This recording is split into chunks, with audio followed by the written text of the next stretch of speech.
Big changes are happening in the real estate world. They've already happened. And if you're planning to buy or sell a home, you need to know about them. The way real estate commissions work has shifted and it's already making waves in the market. So, what's really changing and how does this affect you? Stay tuned because I'm breaking it all down. No fluff, just facts.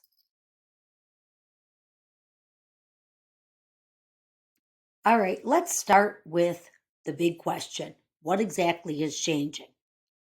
Buyers and sellers will have to now negotiate agent commissions separately. Sellers are no longer required to offer compensation to the buyer's agent. Some MLS platforms will no longer display buyer's agent commission details. Buyers may need to sign agreements and pay their agent directly. These changes stem from lawsuits and regulatory shifts aiming for more transparency in real estate transaction. The goal? To create a more competitive market. But is that actually what's happening? If you're selling your home, here's what you need to know. You might see fewer buyer agents pushing your home if no commission is offered. Buyers may ask for commission assistance in negotiations. It's even more important to price your home competitively and market it aggressively.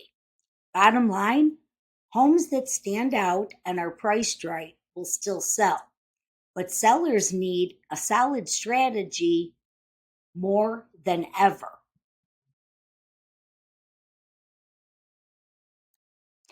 Now, if you're a buyer, these changes impact you too.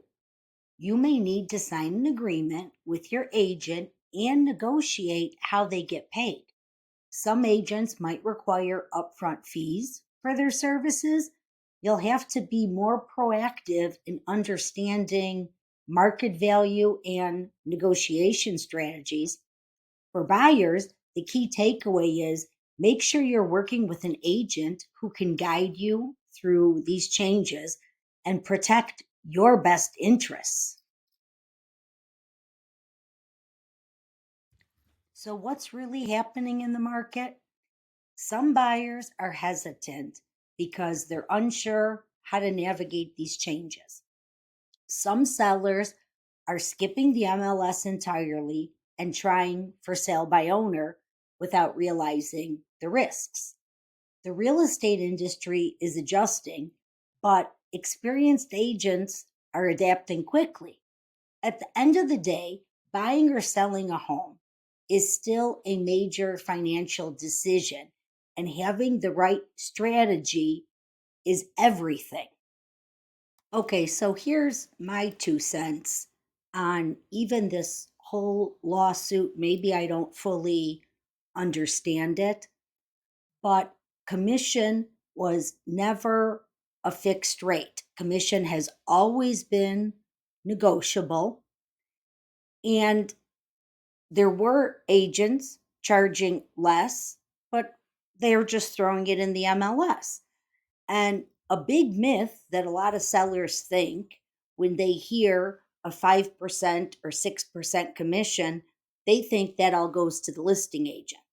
Well, when the MLS started and all of that, to help get more buyers and drive the prices up for the seller, it wasn't, in my opinion, the seller paying the buyer's broker. It was the listing agent willing to split the commission with the co-op agent. So I don't know how they get that it was the sellers paying the buyer's agent because they didn't pay them directly. The commission would go to the listing office, and then the listing office would send whatever the co op commission was, usually half, to the co op's office. A lot of sellers have the misconception that the realtor gets all of that commission. We don't. The office gets a portion. They don't factor in, we pay double the taxes on it and all that. But since this change where we can't market it in the MLS or say anywhere if the seller is willing to pay a co-op commission, every listing I've had before an agent shows it has called or emailed and asked if the seller is paying a co op commission. For most buyers, we see a lot of rolling their closing costs into the loan and everything else. I don't see how the buyers are going to come up with that money to pay the agent. So if the sellers, in my opinion, are not offering that co op compensation, they're going to be losing a lot of buyers. They've even updated now, and I'll put a link in it below for you to take a look at it. The new contract actually has a spot in there where the buyer's agent can ask and they write in what they want for their co op commission. It's always been up to the seller to say yes or no. Even when an offer comes in, it's up to the seller to say yes or no.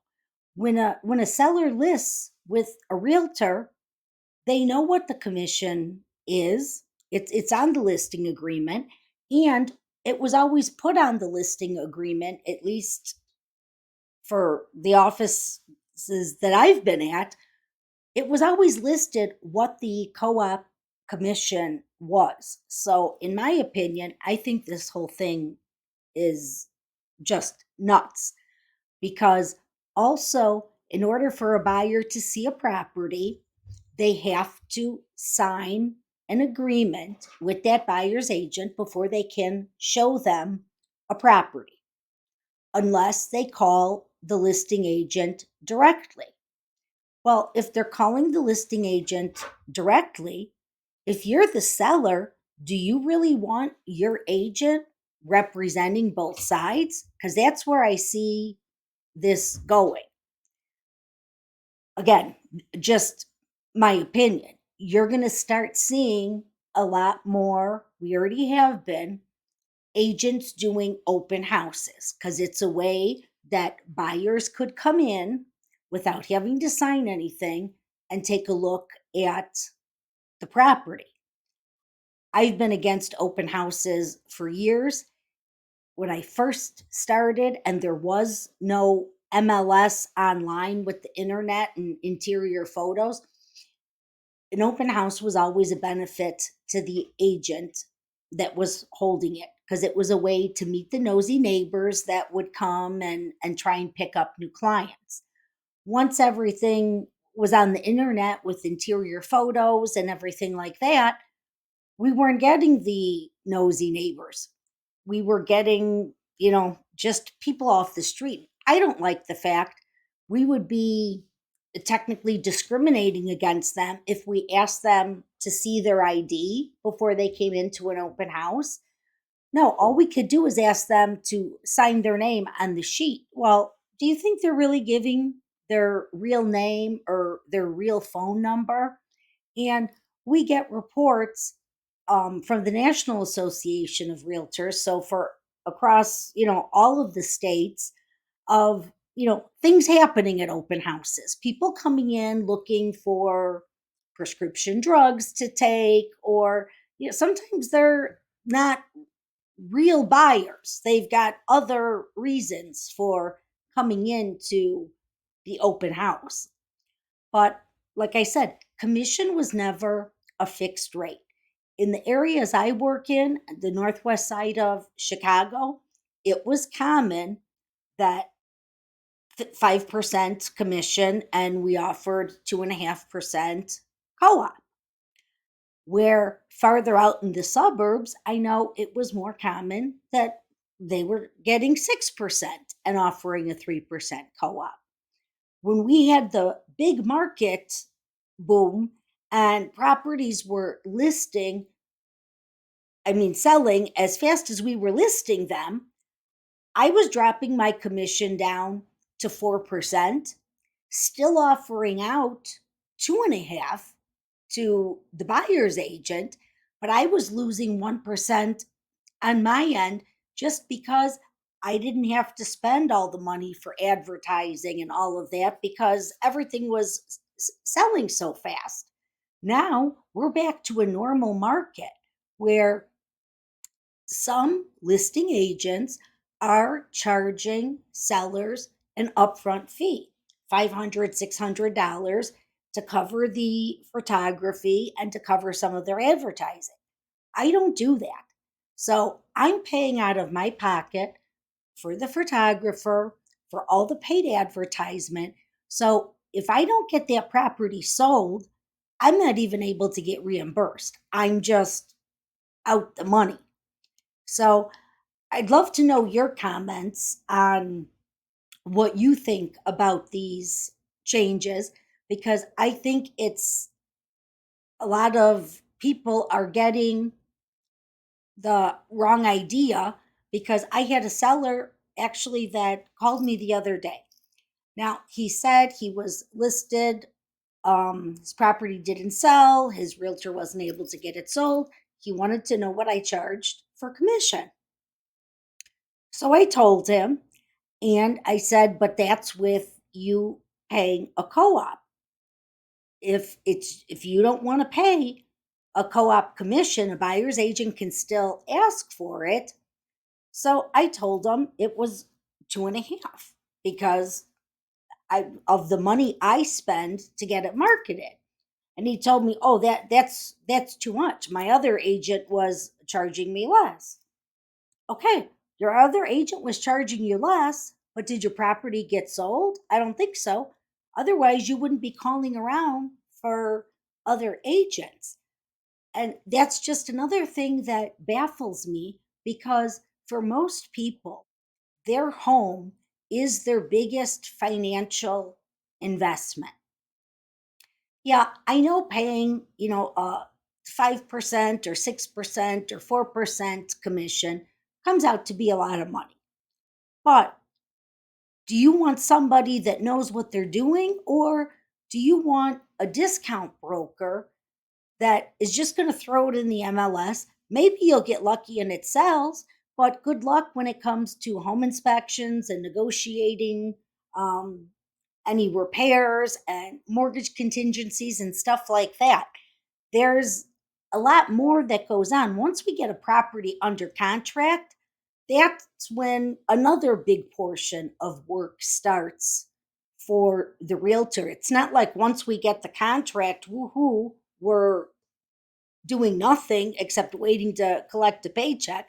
Unfortunately, that is not how it works. Believe me, there's a lot of stress involved that the agent absorbs to prevent that stress from going on the seller, to make everything as smooth and seamless as possible.